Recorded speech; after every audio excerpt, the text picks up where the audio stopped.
And welcome back to another edition of Your Voice, Your Future. Sam Faddis and Steve Laffey join us. Sam, did the Hyundai raid arresting almost 450 South Koreans working at a plant, though they were illegal? No, it just didn't feel right.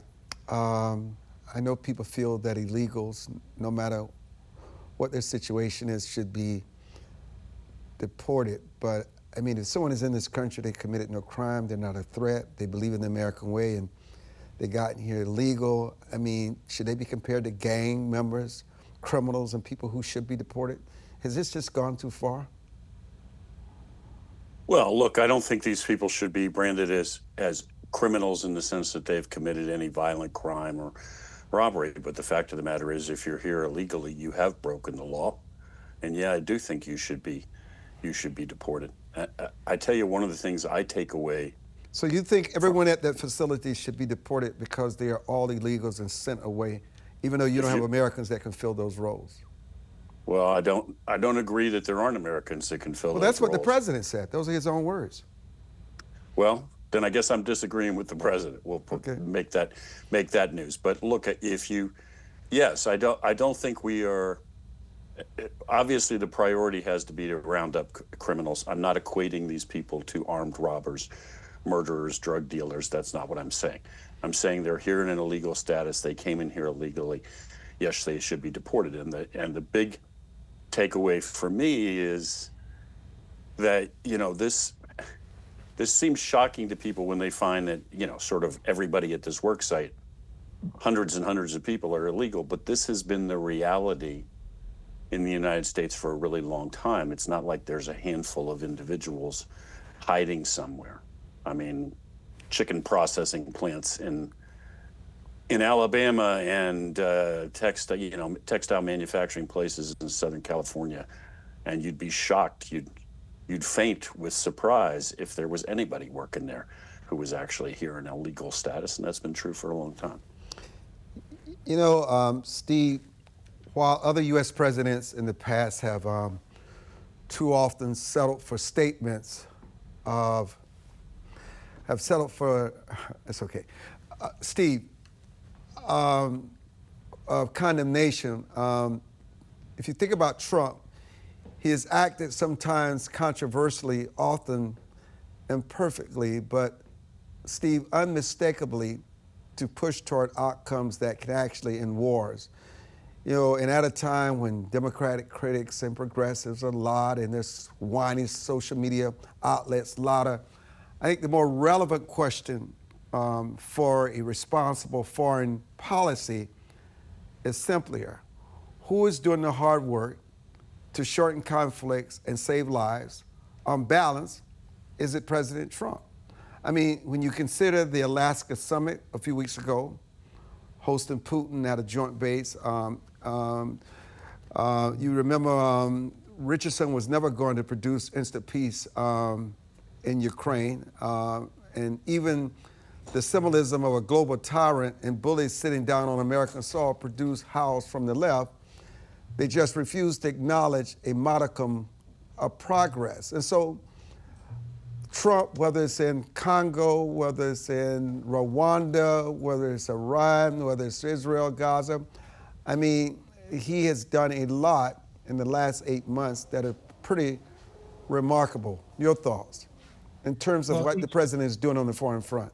Well, some very good. I mean, for example, what's happening with these cartels is a foreign policy decision that he started on January 20th when he started to make them criminals, enemies, named them in February, added some Haitian gangs, went after them with everything he has so far, including the National Guard, including putting out rewards, including attacking a boat out of Venezuela. This is all really good foreign policy stuff that will help Americans live, and I think send a message to the world that we're not going to put up with what's been happening on the drug front and what's happening with a third of Mexico is controlled by cartels. They are our enemies. Venezuela is an enemy, and I only wish he did even more on some of the stuff, but he's done a lot. When it comes to things like what's happening in Europe, A lot of good is happening when it comes to how much NATO is going to be spending on defense, much more than America. However, there's problems in the way he's going to do it. But to skip over to Ukraine, I think it's a major mistake that he met with Putin. And I don't think we're going to get anything out of it, because I think the problem that President Trump has had, is dealing with democracy, republic versus tyrants, versus North Korea. And I don't think we're going to get anything out of Russia, because Russia has to keep fighting in the war. They're on a war economy. It won't stop. The good news is the Europeans have woken up and they're going to take over at some point. I mean, there's a lot of, I wish we would just now not only freeze the assets that are in the Netherlands and in Belgium, $300 billion, but start using them to pay back people who put money in, namely the United States of America. And that would show Putin that we're all in this together to stop that war. You know, Sam, I'm speaking of Putin. You know, he was at the Shanghai Organization Conference, and Xi sort of gave the impression that he was all about peace and bringing an end to this Ukrainian-Russian conflict, and all of a sudden Russia drops 800 drones on government buildings and other places through Ukraine. It seems as though they're ratcheting it up. I guess Russia wants to bully itself and get everything on the table before these peace negotiations starts and conclude, to make sure it puts them in the best negotiating position. I mean, it doesn't seem to me that Putin for right now has peace on his mind. Well, look, I am confident that ultimately the president is going to negotiate peace and bring the conflict to an end. But as I think I've said to you many times, I've got no sympathy for Vladimir Putin, but I have respect for him, and in the sense that he is a powerful, serious guy, and he is all about realpolitik. There's nothing soft and cuddly or ideological about him. He is a relic of the old Soviet Union, and he is very hard-nosed. So he will be pushed ultimately. It's not a situation where he's brought to Alaska, we shook hands, we talked to him, and we were ever going to be done. It's the beginning of a long and really painful process, and it will 100% involve us having to turn the screws on him at various points. Of us saying, look, we really seriously want to end this, and we're willing to lean on the Ukrainians, but we're not going to give you everything you want, and we're not just going to keep asking. So we will find ways to continue to inflict pain on you. We will, in the interim, support the Ukrainians. We will methodically cut off your customers for your oil. We will sanction you in a whole variety of ways. This will be, again, a long and really painful process. In the end, I believe he has no recourse. Let's keep in mind, this guy, Putin, started this war, and his plan was he'd be in Kiev in 72 hours, install a puppet government. And it was supposed to be his blitzkrieg, his shock and awe campaign. It's years later, he's using 40-year-old tanks, and he's having to rely on Iranian drones and North Korean troops. So this did not go the way he wanted. He is not getting everything he wanted. He will ultimately sign a peace treaty, but it won't be easy. I find it interesting we've not mentioned Zelensky. Does he have no say-so, no clout, no leverage in any of this? He just has to sit back and watch his country just decimated, people and babies die until Putin is ready to come to the table, and because he finally feels he can get the terms that he wants? No, I don't think it. I'm sorry. Go ahead. I'm sorry. No, I think Zelensky has a lot of power in this whole thing. I mean, right now they're building missiles in Denmark that they're going to be able to hit Moscow with when they're ready next year. So this thing, the longer this goes on, effectively, Russia lost the war. Let's be frank about it. Really? Russia will never win this war. They didn't get there in 72 hours. Russia lost this war? Russia has lost the war. Sam, you agree with that? Yeah, I do. Look, seriously, I mean, look, this is not to minimize the casualties of the Ukrainian or the losses that they've incurred. I'm not.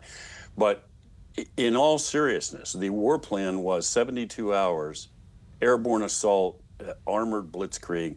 We're in Kiev, we install a puppet government, and we show everybody, don't mess with us. In effect, the Soviet Union is back.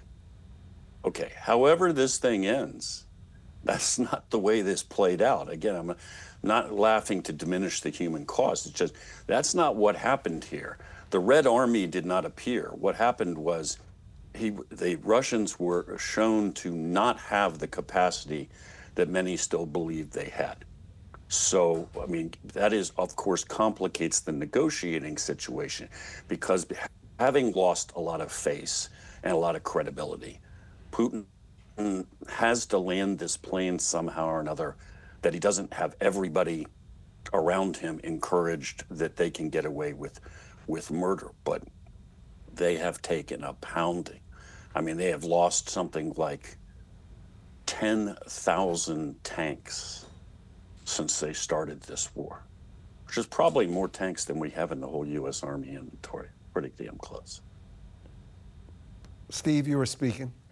Yeah, no, Sam is exactly right. And in Russian history, whether it's the end of World War I, where they killed the imperial family, or what happened after the missile crisis with John F. Kennedy, where effectively Khrushchev was thought to have lost, they make changes in Russia. And so this is a big disaster for Russia. And in my humble opinion, we should be even more forceful to end the war, but you end the war with tyrants by strength. You don't end it by meeting with them in Alaska and talking. You can do that if you want, but it doesn't end the war. What you need to do is something that makes him stand up and pay attention, that he will eventually lose his life from his generals or his oligarchs or whatever it might happen. And that's the only thing that Putin would pay attention to, I think, over the next year or so. But I don't think the war ends anytime soon. I've been saying this for a long time. It wasn't going to end in 24 hours. It can't end. Russia can't end the war.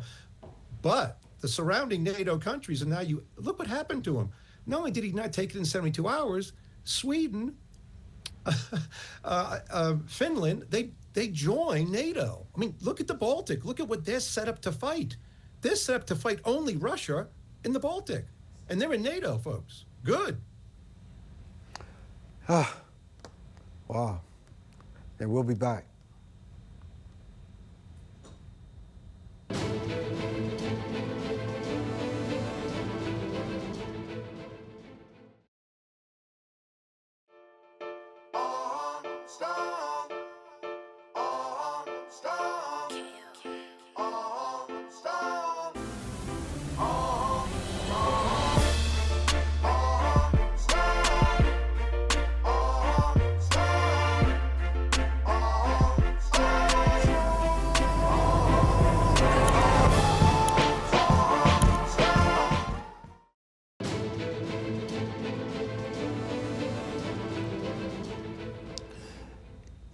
You know, Sam, why is the humanitarian crisis spreading, widening on the continent of Africa, particularly in the DRC, the Democratic Republic of the Congo, and the Sudan? Why is it escalating? I mean, it's just so unprecedented. I mean, it makes Gaza looks like a walk in the park.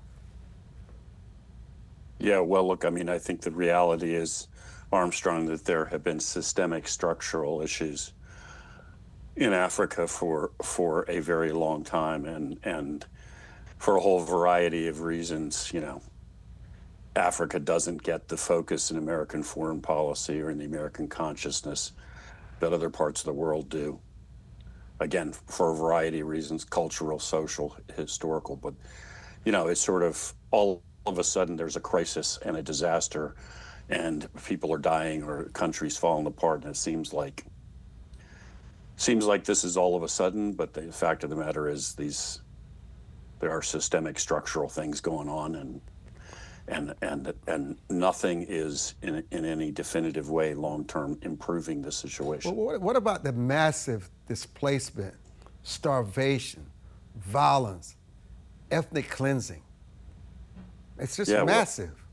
Yeah, and this is, I mean, look, folks that track counterterrorism will tell you that where's the biggest growth area that they're concerned about in terms of Islamic terrorist groups. This is just one sliver of the thing. They'll all tell you it's sub-Saharan Africa, right? Why? Because you have entire nation states that in effect are shattering, are coming apart at the seams. and they have no capacity to cope with this. So that's me in my very depressing way telling you. What would it take for them to have some kind of geopolitical interest in this for Western countries? What is anything that can change this dynamic? Because eventually it's going to impact the world. It's just a matter of time. 100%. It's already impacting the world. I don't know. You want a really cold-blooded answer? Where's the money? Where's? I mean, why? I mean, let's get down to the root of things. Why have we, for decades and decades and decades, poured all the resources, money, blood, and treasure into the Middle East that we've poured in? It isn't because we're good guys. I mean, maybe, hopefully, we are good guys, but in the end, it's because there's a resource there that requires us to take interest in that part of the world. But don't they have those similar resources that we need in places like the Congo, the Sudan, and those other places, very important minerals that the Chinese keep trying to build infrastructure to build for those rights, and Russians doing the same, and oil? And oil in Nigeria as an example, yes. Sure. But I mean, when you get to the point where those are being cut off and somebody can't find a substitute, then maybe you'll see somebody willing to pour in the resources. But I mean, you're also talking, and this is not me arguing against it, it's just structurally, what are you talking about? I mean, the population of Nigeria, which is not the worst case country that we're talking about, is exploding off the frigging charts in a place where, poverty is endemic that most Americans can't even begin to contemplate. And it can't even begin to handle basic services now and provide a basic standard of living, and the population is going to just drive it into the ground. So it's going to get worse. Steve, and it is going to get worse. Steve, there are very few places in the world, because America lives relatively in peace, but there's conflict, war, strife, chaos in so many parts of the world, all at once. All at once, and by the grace of God, we were given two oceans, and strategically, the neighbors to our north are really our, in a sense, our best friends and so forth. So we were giving something that other countries weren't. And Sam is answering the question, I think, entirely correctly. Around the world, we don't even get, when you get the news, not to name the newspaper, you do it on your daily that I get, Armstrong. But most people have no news that they soak in about what's happening in Venezuela when Hugo Chavez was around, right? They got no idea what really happened in Haiti, other than a couple of presidents went on TV 15 years ago and said, send money, which went to some tyrants and probably is gone, right? Didn't help anything. That's all that Americans really know, because we are so blessed in a sense that it's so good here. And we don't focus on these other things. But throughout Africa, if you want to pick a country and you want to change it, you better get General MacArthur in. I mean, how long did it take South Korea from the end of the conflict there, North and South Korea? How long did it take South Korea from 54? It took till about 85. And they were still very poor. And then they exploded with an American sort of way of growth. We did the same thing in Japan. No one thought they would make a comeback. By 89, they were buying Pebble Beach. But those were 50-year plans, which is what was going on in Afghanistan for a while before Biden pulled out, and then led directly to Putin moving in to Ukraine. So these are long-term things. If you're not willing to do it, and since we change presidents every 4 years in Congresses, and I guess we're not willing to do it, this will be going on our entire lifetime. Sam, help us balance this out. There's a real debate in this White House as to just how effective the National Guard is. Many believe they're less effective, but they do believe law enforcement agencies like the FBI, the DEA, and others, if they had the right resources, working together with their already existing resources in places like Chicago or Baltimore, that you can get this crime and this violence under control. And certainly the president has shown, using D.C. as an example, you cannot argue the fact that you hear little about homicides, about car thefts, about carjacking. It's as if it's just all of a sudden disappeared. But you and I both know that this would not have been possible without the National Guard providing the kind of stability resources where they can go to the national malls, where they can go to the federal buildings, where they can go to the national parks, then you free up resources like the FBI and the DEA and law enforcement to go in these neighborhoods to fight fight real crime, because this is what they're trained for. Without that balance, Trump would not have had the success so quickly. So how do you move forward when the president is threatening to go to Chicago, Memphis, or Baltimore, Sam? Well, look, I think you're absolutely right that when you're employing the National Guard in these situations, the National Guard, by and large, is not walking up and down the street arresting people, putting handcuffs on people. They're providing security at certain locations, a visual presence, and they're freeing up, therefore, law enforcement to go out and do other things. But look, here to me is the underlying really powerful message of Trump's actions in D.C. What he is saying to the American people and directly to the Democratic Party is, we have a massive crime problem in the United States. It's overwhelmingly concentrated in large cities, and it's overwhelmingly concentrated in certain parts of those cities. And you guys actually could stop this. It is not impossible. It is not a pipe dream. Look at Washington, D.C. By putting the necessary people on the street, we have made a dramatic difference effectively overnight. So mayor of Chicago, mayor of Baltimore, mayor of wherever, if people are still being gunned down routinely on your streets and people have to live in fear and you got to worry about bullets coming through your wall and killing your 2-year-old, as has happened multiple times in Baltimore, that's because you guys made a choice. You are affirmatively letting people die and be terrorized. And I think he has made that point convincingly. I mean, you've seen some of these cities now begin to trot out extra law enforcement because they're actually already feeling the heat. I mean, it's sad to me that that's what it friggin' takes to get you to do your job, but if that's what it took, well, okay. You know, the Supreme Court, Steve, has given the president a limited situation where he can continue the immigration raids in Los Angeles. Yes, I think that the immigration raid should continue, and I know we talked about at the beginning, but I also think that should arrest the employers. If you want to stop this problem, don't just get the people. And I do believe, like Sam said, everybody who's illegally should go home, and we can get people to placement. And even if we can't, they should go home. But you know, when you're talking about the raids, arrest the employers. Go to a meatpacking plant west of me in Greeley, and if you find people there working illegally, arrest the guy who runs the plant and arrest the CEO. Take him out in handcuffs. You'll stop the problem, like he's done at the border, and we won't have this kind of stuff. So I think, listen, we got a lot of problems with how many National Guard troops, who can do the raids and all this kind of stuff, and the courts and who appointed the people on these courts. But generally, President Trump is on the right track when it comes to this kind of situation, whether it's crime in major cities. And remember, how few people actually commit all the crimes. It is unbelievable. We were talking about in North Carolina, the person who just stabbed the Ukrainian, he's been in and out of jail. He stabbed his sister. He's got schizophrenia. He hears voices. But when you let people out on cashless bails, when you let people just go back out, as soon as they've committed a bad crime, they just commit another one, folks. I mean, if you look at graffiti in cities, when you talk about Louis Giuliani and him being mayor of New York and the broken window policy, which I adopted as mayor, you do these little things. You'll find that very few people do graffiti that destroys city. I arrested a couple of them, and the graffiti stopped in my city.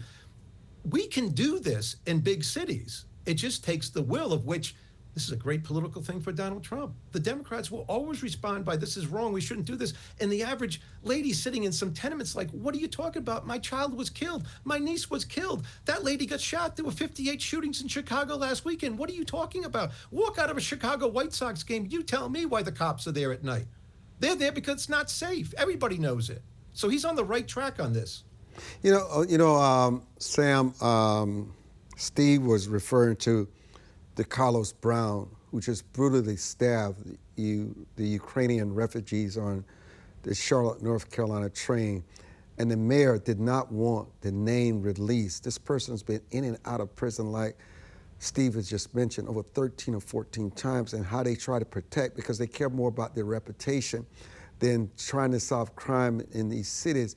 And you know, the mayor of DC, which I'm so proud of, Muriel Bowser, our mayor, she's shown these Democratic mayors the formula. Even though you may have friction with the president, you may go back and forth, but in the end, she realizes that the president wants the same thing that she wants: reduce crime, make neighborhoods and communities safe, and send the message to these juveniles and other criminals: this is not going to be tolerated, and instead of enabling them to believe that the lawmakers are protecting them from taking accountability and responsibility for their crimes. Sam, it's almost crazy. Well, it is crazy. It's inside out, man. It's some kind of bizarro universe. You're like, seriously, you theoretically are supposed to be representing, acting on behalf of the law-abiding citizens of whatever jurisdiction we're talking about, but your priority is covering this up, on not making a big deal. I mean, this is a horrifying, the specific crime we're talking about, this horrifying murder of a woman who's literally just sitting in her seat on a train, and the next thing the guy stands up, pulls a knife, and stabs her to death. There's no preamble, there's no lead up, there's nothing you're missing. It's just that horrible, and then walks away. And he should. He should have either been in prison or been in an asylum, but one way or the other, he should not have been on street. Of course, there is another piece of this, which is the mental health piece, right? We decided it was, we were not going to involuntarily commit people by and large anymore, which means we just let them wander the streets, and then we send them ultimately to prison for committing crimes because of their mental illness. That's our new humane way of dealing with this. Well, this person should be executed, is what should happen to him. I don't care what their mental state is, okay? When you continue this kind of behavior, at some point, you just gotta put an end to this and say, at least this person will never have the opportunity to brutally murder someone in broad daylight like this person's done. Execute him. Sam, Steve, thank you for joining us. When we come back, we're gonna talk about the Chinese, the CCP, harvesting organs. Yes, harvesting them. Taking your heart, your lungs, and your kidney. That's up next here on Your Voice, Your Future.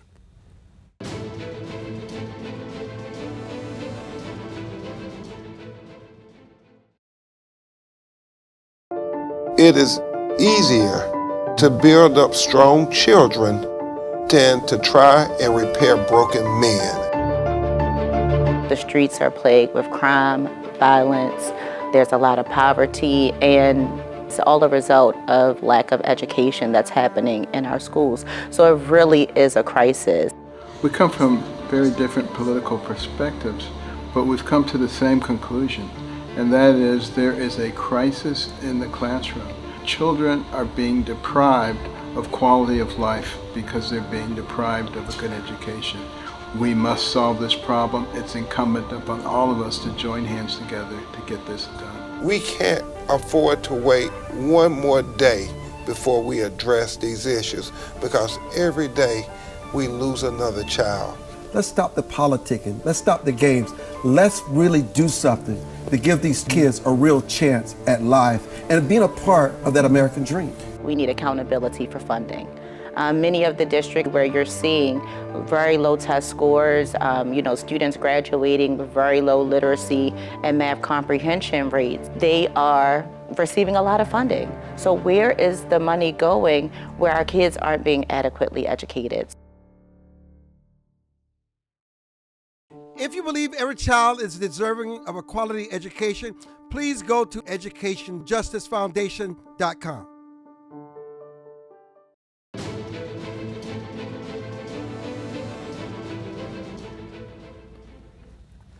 And welcome back to the broadcast. Thank you so much for joining us. You know, they thought no one could actually hear them, but the whole world was listening. At a lavish military parade in Beijing, a hot mic picked up Putin and Xi Jinping whispering about living to 150 years old. And while Putin laughed, Xi could not help himself because for years, China's brutal organ harvesting operations have been documented by human rights groups with victims ripped from prisons and labor camps, their bodies treated like spare parts. And now, as Xi smiles and waves for the cameras, we hear him dreaming of extending his own life indefinitely. The China Tribunal completed a 12-month investigation in June of 1919 and concluded that beyond any reasonable doubt, it was the case that China's Uyghur Muslims and the Falun Gong community was undergoing forced organ harvesting. The volume and growth of organ transplants in China compared to the relatively low number of known donors, concurrent with imprisonment of members of Falun Gong religious groups, resulted in short wait times for organ transplantation. It was as if these organs were harvested, John, and rendered available to accommodate an established wait list. How demonic, how evil has this become, Jan? I mean, this is, some people would even call it a genocide. In fact, this China Tribunal that you just referenced in 2020, fantastic body of work. They spent a year assessing all the evidence that had been gathered over the last 20, 25 years. And they asked the question, is it genocide because of the profit motive? It's a multi-billion-dollar industry every year, and the question is if there's a profit motive, genocide, right? That's a specific intent to eliminate a group of people. But if there's a profit motive, it might just be a crime against humanity, not genocide. That's the level of evil that we're talking about here. But you know what, Jan, break that. It is a $9 billion industry. It's almost hard to believe. We're talking about 60 to 90,000 people a year since, we think it's since about 2005 at this scale. And, add it up, and that's just, it's a very, very difficult to measure because it's a state secret in communist China. Someone wants to go and get a heart, right? There's very wealthy people that head over to China, do transplant tourism. They can get it in 2 weeks. It's very attractive. This is was hinted during this hot mic moment, right? With Xi and Putin. Continual organ transplants, as Vladimir Putin said, and she said, hey, we might even be able to live to 150 through this. Well, a lot of the Chinese elites in the CCP are living longer than really they should be, and I guess they finally publicly explained how. Why does the backdrop of Tiananmen Square, Jan, makes this moment especially symbolic? In 1989, there was a democracy movement in China, and it actually had a real serious chance of succeeding.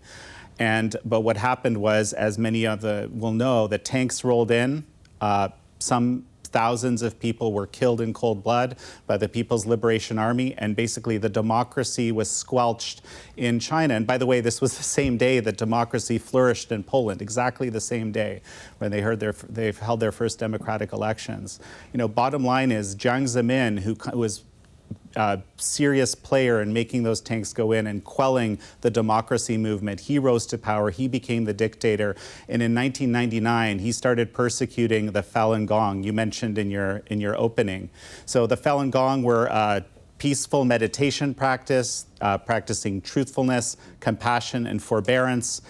They grew to 70 to 100 million people doing this practice during the 90s. Now, why is this relevant? Okay, when Jiang basically decided to eradicate the group, to use his words, right, to kind of re-educate them, transform them, turned out these people don't re-educate easily. He put millions in the labor camp system.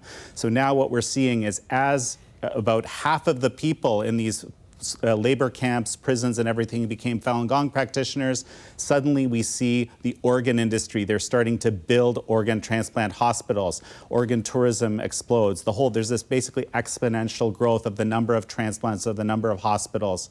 And so what we understood is that they're basically going out, blood typing, tissue typing people in these labor camps and prisons. The Falun Gong are known to be particularly healthy, and that's how you can get a heart or a kidney or a liver in 2 weeks, because they already have, it's horrible to say this, but almost a stable of people that they can basically kill to order.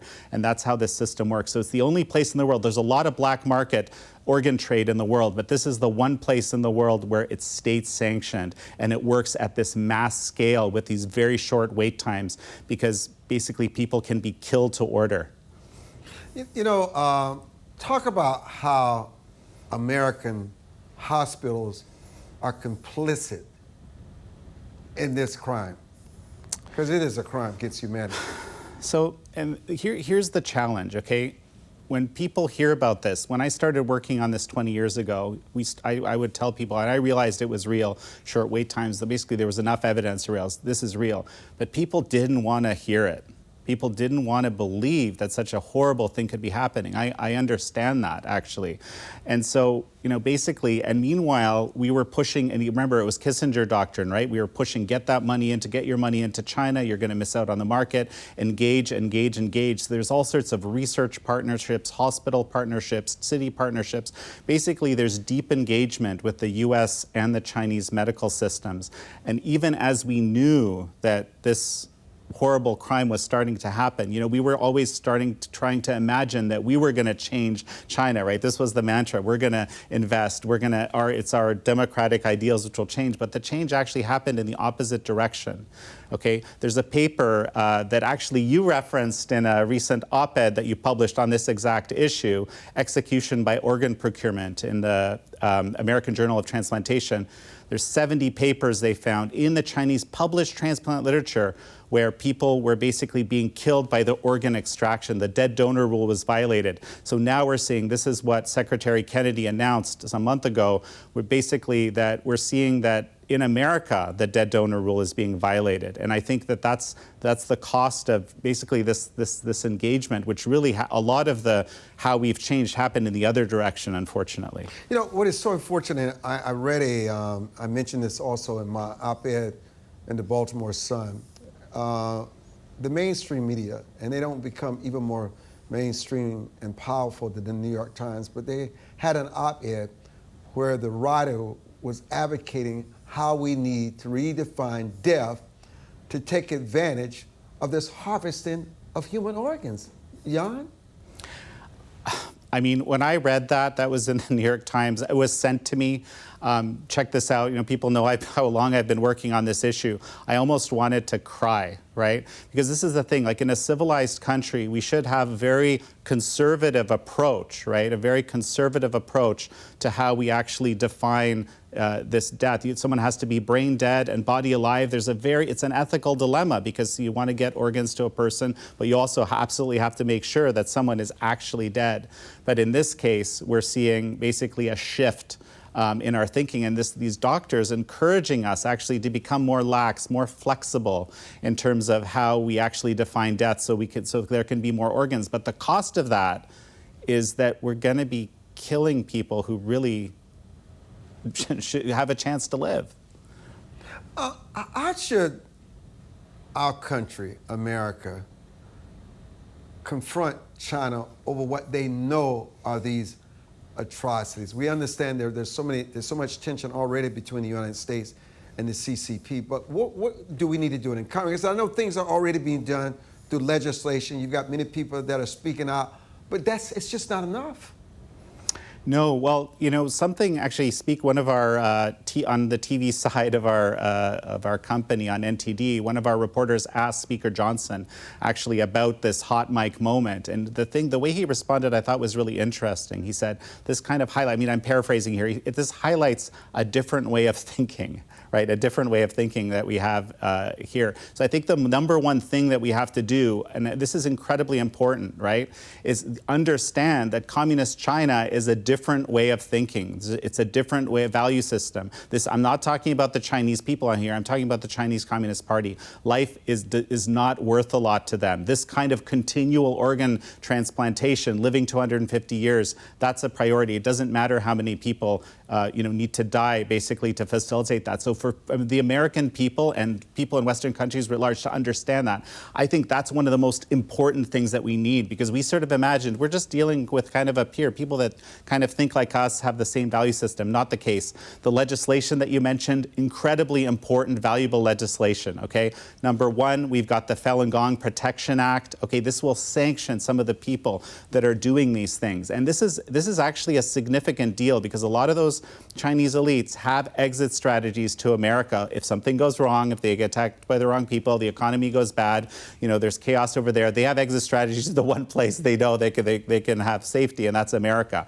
But if they're involved in this, America will say no. So this is powerful. This will save a few lives. There's also the Stop Forced Organ Harvesting Act, which focuses on a similar situation, but kind of broader, not just on China. And there's a third act that's, by the way, both those acts have passed the House and are now in the Senate. So, folks are interested in calling their senators and encouraging them to actually, vote, get this bill passed in the Senate, these two bills. That would be fantastic. Now, the third bill, which is still in committee, is actually something that 6 states have passed, starting with Texas first in 2023. That basically says that Medicare insurance is not going to pay for people going to China for transplants. And that is another way of restricting things. Before I say goodbye to you, so how long are these Chinese leaders able to live, Jan? Well, so I've heard the number of 88 years being an average. I don't know, I can't verify that for sure, but it seems like their longevity is significantly increased from the average, certainly in China. And when Xi Jinping says 150 years, he's not saying that casually. When he says that from the top, communism, we're talking super hierarchical system all the way down. They're working on that. People have tried to play God, which is what man would like to do, is displace God, but it has never worked out. You're staying with us. Caitlin Sinclair is going to talk to us when we return about MAHA, Making America Healthy Again. Don't go away. Your voice, your future.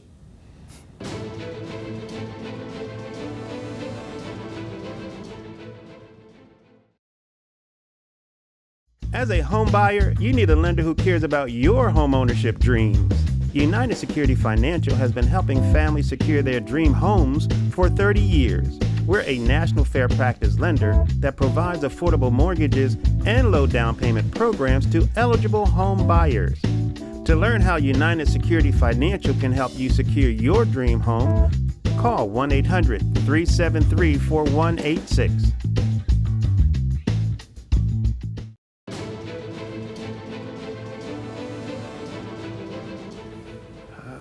We welcome Caitlin Sinclair back to the broadcast. Caitlin, Bobby Kennedy, the Secretary of HHS, has made it his mission to make America healthy again. And we should not kid ourselves. He's absolutely right when he tells us that Americans are more disease-ridden and are dying at younger ages than they ever did in the past. And he's also noted the obvious reality that there's one thing that separates our nation from nearly every other country in the world. It's the quality of food and the additives that major food companies have lobbied the FDA to allow. And essentially, the FDA has become a long-term audition process for government employees to transition into positions with Big Pharma, and the result has been nothing short of destructive to our nation. Caitlin? Yes, absolutely. Thank you for having me, first of all. And I think many of your viewers are probably aware of the most explosive week that we had, I would argue, yet for the MAHA movement. Last week with RFK at that Senate hearing, he spent 3 hours, just to reiterate for your viewers, exposing the truth about vaccines, about autism, about the CDC's cover-up of vaccine injuries. And this administration under President Trump is truly the administration of authenticity and truth and the disruptors, right? That's exactly what we heard last year on the campaign, that Donald Trump would bring in disruptors, and that's exactly what Secretary Kennedy was doing last week in that hearing. He's not afraid. These are real issues the American people care about. This is exactly what the president and his team campaigned on.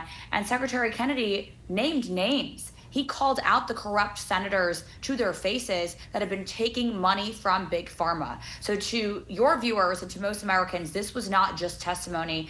This was accountability that was so long overdue. And I think we're going to finally get some of the answers to the problems that you even just laid out. What do you think that many Americans, Caitlin, is going to understand is that science has become a political tool rather than a pure means of discovery. And science, by its very definition, demands that it be questioned over and over again. I think about this when Ignaz Semmelweis, a Hungarian physician, first suggested in the mid-1800s that doctors should wash their hands between performing autopsies and delivering babies.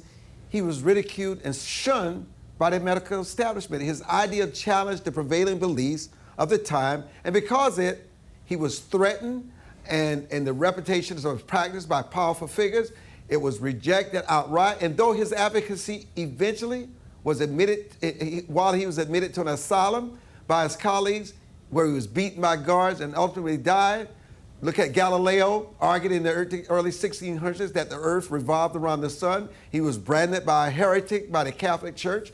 His findings were so disruptive that he was publicly tried, forced to recant, and spent the rest of his life under house arrest. This is what happens when people challenge the past, science, this dogma. This is what results. And you saw this in Kennedy's testimony. It was not just Democrats. It was attacked from everywhere. And a lot of these are paid puppeteers by Big Pharma, by the science community, and all they're doing is protecting their way of life that benefits them and not everyday Americans. Yeah, and I love that you just pointed that out. Of course, science needs to be retested and tested and proven. And I think the biggest sign of someone having high intelligence is being able to form new opinions. I think we have so not only lost that in America right now, but we have lost the art of listening in this country to actually hear the other side.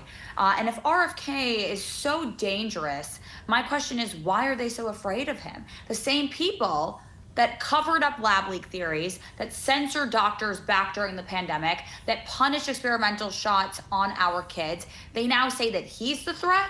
They're scared of him. So when our secretary, fires CDC insiders, Congress screams, that's dangerous. But when Dr. Fauci lied under oath, crickets, absolute crickets from the mainstream media, from these same senators that were trying to call out Secretary Kennedy the other day.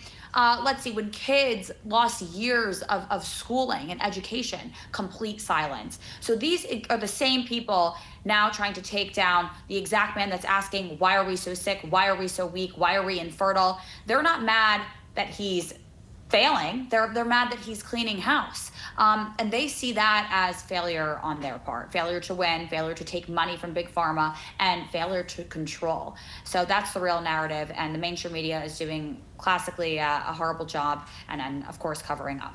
You know, Jan, hospitals are not in the business of finding a cure and healing you. Because if you're cured and healed, then they're not making money. They can only make money if you're sick. And history shows us that truths, even the most obvious ones, are fiercely resisted when they threaten entrenched power. And time and again, the people who dare to question settled science turn out to be the ones pushing humanity toward a more accurate understanding of reality. America is sick. Americans are not getting any better by going to hospitals. Diabetes. America spends all this money on health care, and we have the people in the worst condition in the world. Why? A first world country. Why, Jan? You know, I had a guest on American Thought Leaders recently, J.D. Yang, who said, you know, we're kind of been in the business not of health care, but disease care, right? And so it's kind of a whole, I feel like we're kind of in the midst of a paradigm shift here. You know, there's been this, you know, also this huge focus on, I don't know, let's call it like a mechanized medicine. You know, one of the things that happened during the pandemic, I mean, I'm kind of new to this whole world of trying to understand. I didn't know there were all sorts of ways to cure cancer, for example, that are tried and tested, that are natural, that have peer-reviewed science behind them. These things were hidden from me, right? As you rightfully said, because a lot for whatever reason, mainstream media wasn't interested in talking about those things. Why is it the case? I mean, part of it is also the way that we teach our children. Like, we teach our children, you know, my background says I was an evolutionary biologist back in the day. We teach our kids that science, it can be settled, and that everything, there's actually, you know, there's facts, and no, science is this whole journey of discovery, right? Some things only have fact insofar until you find a better explanation. So I feel what Secretary Kennedy here is actually doing is he's not coming in and saying, hey, listen, everybody, you have to accept this whole new set of answers. No, he's not doing that at all. What he's saying is, let's actually do science and figure out the realities behind these things, because we haven't done a good job, and we've had a really terrible set of outcomes, even though we spend these insane amounts of monies on what we call healthcare, but actually has been kind of disease care. Caitlin, how much blame falls on the FDA and Big Pharma for this health crisis? And has science become more of a political tool than a search for truth? I think there's tremendous blame and blood on some of these institutions. And I think the biggest takeaway from last week, and I'm sure a lot of your listeners would agree, is that these institutions, like the CDC, they have lost their mission. They have lost their way. These people are the same people that, again, ordered our children to walk around in masks. The same ones who closed our schools, the same ones that shuttered our businesses. And once these were supposed to be agencies, once upon a time, that were meant to protect the public, to inform the public, to inform Americans. And some of these institutions have become, as you just alluded to, political tools, mouthpieces for Big Pharma, bureaucratic forces that actually punish and censor the real science. And I think this administration has kind of been that peek under the kimono for so many Americans, as was the pandemic. So these old institutions, I will say, they were about control, but the new ones, hopefully, if our Secretary Kennedy gets his way here, and we're able to reform these institutions, they will be about truth, transparency, and trust, and that is exactly what this country deserves right now. Do you think that he should have someone on the advisory board, because I know he's thinking about recalibrating the advisory board, who doesn't always necessarily agree what he agrees, but they have that friction of minds to reach the best solution for all Americans? Yes, of course. I think there needs to be open dialogue and conversation right now in this country. I think you and I have talked about this previously. Why we had Donald Trump elected into office was because of his authenticity, was being able to have these conversations and engage both sides of the aisle. And the good news about making America healthy again is it doesn't see red or blue. This isn't about Republican versus Democrat. This is about the American people. And like our secretary says all the time, we have to care more about our children, and we have to love our children more than we hate each other. So I'm all for including open minds and different sides of the aisle to have these conversations. Caitlin Sinclair, a contributor to the MAHA report, Jan with the Epoch Times. Listen, I don't see how anybody in their right mind could disagree with any parent making a decision on whether their child should be vaccinated or not.